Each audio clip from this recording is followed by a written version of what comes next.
Guru Singa. Saya dari kelas 11 Joseph Kopertino.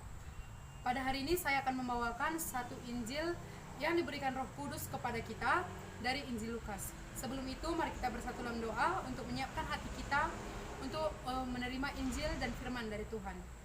Bapa, Putra dan Roh Kudus.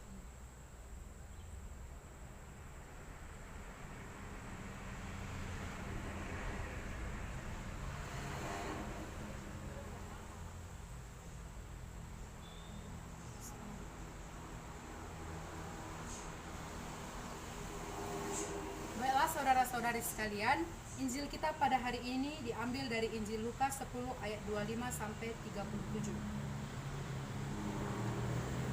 Di sini saya akan bacakan, beginilah firman Tuhan. Orang Samaria yang murah hati. Pada suatu kali berdirilah seorang ahli Taurat untuk mencobai Yesus. Katanya, "Guru, apa yang harus kuperbuat untuk memperoleh hidup yang kekal?" Jawab Yesus kepadanya, "Apa yang tertulis dalam hukum Taurat? Apa yang kau baca di sana?"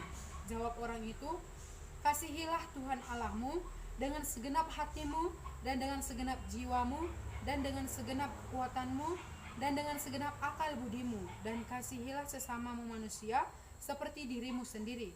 Kata Yesus kepadanya, "Jawabmu itu benar, perbuatlah demikian, maka engkau akan hidup."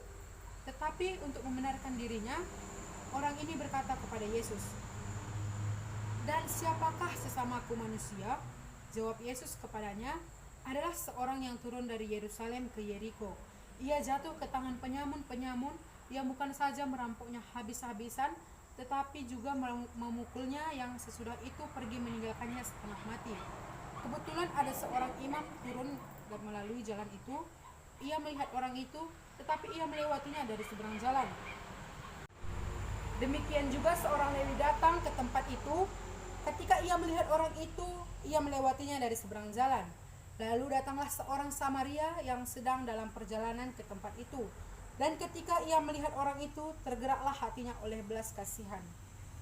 Ia pergi kepadanya, lalu membalut luka-lukanya. Sesudah ia menyiraminya dengan minyak dan anggur. Kemudian ia menaikkan orang itu ke atas keledai tunggangannya sendiri, lalu membawa ke tempat penginapan dan merawatnya. Keesokan harinya ia menyerahkan 2 dinar kepada pemilik penginapan itu. Katanya, "Rawatlah dia. Jika kau belanjakan lebih dari ini, aku akan menggantinya waktu aku kembali." Siapakah di antara ketiga orang ini menurut pendapatmu adalah sesama manusia dari orang yang terjatuh ke tangan penyamun itu? Jawab orang itu, "Orang yang telah menunjukkan belas kasihan kepadanya." Kata Yesus kepadanya, "Pergilah dan perbuatlah demikian." Demikianlah Injil Tuhan. Nah, pada Injil kita yang kita baca tadi, dikatakan bahwa seorang ahli Taurat ingin mencobai Tuhan Yesus dan bertanya di mana kehidupan kekal itu bisa didapatkan. Yang pertama, ahli Taurat ini apa sih? Ahli Taurat ini merupakan orang-orang atau ahli hukum pada zaman itu, karena ahli hukum atau aturan hukum, ajaran hukum sangat lekat dengan keagamaan. Jadi ahli Taurat ini merasa dirinya sangat baik dan benar. Semua dipikirkan menggunakan logika. Sampai-sampai dia menganggap kehidupan yang kekal ini sebuah pencapaian yang bisa dilakukan dengan sengaja. Di sini Tuhan Yesus sudah tahu bahwa motivasinya bertanya itu tidak baik, ingin mencobai Tuhan Yesus. Tetapi dengan kerendahan hati Tuhan Yesus menjawab dan mengatakan, "Apa yang kau baca di hukum Taurat di sana dan apa yang dikatakan?" Lalu ahli Taurat ini berkata, "Kasihanilah Tuhan dengan segenap jiwamu, begitupun dengan sesamamu manusia." Tetapi ahli Taurat ini merasa kurang puas dengan pencapaian dan kurang puas dengan pertanyaannya, sehingga dia bertanya kembali kepada Tuhan Yesus, "Siapa sih sesamamu manusia itu?" Lalu Tuhan memberi perumpamaan. Disinilah perumpamaan ini kita mengangkat tema the power of kindness, kekuatan dari kebaikan. Nah, di sini dijelaskan yang pertama seorang imam lewat, dia melihat seorang penyamun, seorang Samaria yang jatuh ke tangan penyamun yang sudah setengah mati. Dia melihat tetapi hatinya tidak tergerak, bahkan melewati dari seberang jalan. Seorang imam ini adalah seorang pendeta pada zaman itu. Begitupun yang kedua seorang Lewi. Seorang Lewi ini sama saja di bawahan pendeta. Dia pun melihat seorang Samaria itu, tetapi dia tidak mau bahkan tidak tergerak untuk membantu seorang Samaria tersebut. Tetapi di perumpamaan ketiga, datanglah seorang Samaria yang lewat dalam jalan itu, dan dia melihat seorang Yahudi tersebut. Tergeraklah hatinya oleh belas kasihan. Dia datang dan membantunya dengan segenap hatinya. Bahkan dia mengantarnya menggunakan keledai tunggangannya sendiri. Dia datang ke penginapan dan memberikan 2 dinar.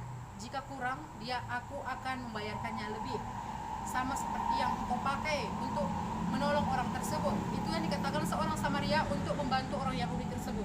Dari 3 perumpamaan ini, seorang Yahudi dan seorang Samaria ini merupakan musuh bebuyutan. Mengapa? Karena orang Yahudi menganggap orang Samaria ini adalah orang-orang yang zina, karena sudah tergabung oleh bercampur-campur ras dan suku, sehingga orang Yahudi ini untuk dikatakan sama seperti orang Samaria saja pun mereka sangat jijik atau marah dan tidak terima. Tetapi di sini Tuhan Yesus mengangkat satu perumpamaan yang ekstrim, ya, karena mereka merupakan musuh, tetapi Tuhan mengangkat perumpamaan tersebut. Bahkan yang dianggap musuh sekalipun, yang dianggap zina sekalipun, mau membantu sesamanya manusia. Sedangkan seorang imam dan seorang Lewi yang termasuk juga orang Yahudi tidak membantu saudaranya sendiri.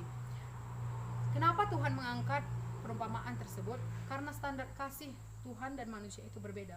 Bagi manusia mungkin jika dia berbuat baik, maka aku akan berbuat lebih baik. Tetapi bagi Tuhan Yesus, jika dia berbuat jahat, aku akan tetap berbuat baik. Jika dia berbuat baik, aku akan tetap berbuat baik, sama seperti yang kulakukan kepada orang jahat. Jadi di sini dapat kita ambil maknanya bahwa the power of kindness ini atau kekuatan kebaikan ini tidak hanya bisa dilakukan kepada sesama kita yang satu ras, satu suku, tetapi bisa kita lakukan untuk semua orang. Bisa kita pergunakan kebaikan kita bantu sesama kita manusia. Itulah yang bisa dikatakan sesama manusia. Manusia yang dapat dimanusiakan adalah mereka yang mau membantu sesamanya manusia tanpa memandang atau melihat suku, ras, atau dari mana asal orang ini, tanpa ada diskriminasi. Maka jangan juga kita seperti ahli Taurat yang merasa dirinya pintar hanya karena berpendidikan tinggi. Belum tentu menjamin hati kita yang bersih. Belum tentu pendidikan itu atau profesi kita itu yang menjamin kita mendapat kehidupan yang kekal. Seperti perumpamaan yang dikatakan Tuhan Yesus, seorang Lewi dan seorang imam.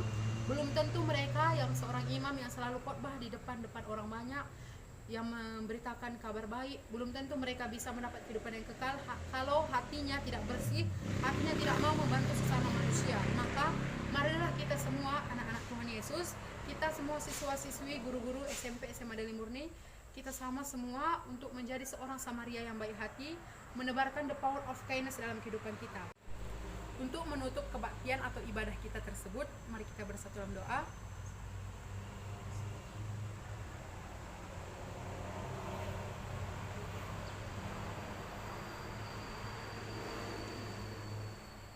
Saya Aprilia Sinta Karina dari kelas 11 Joseph Kopertino.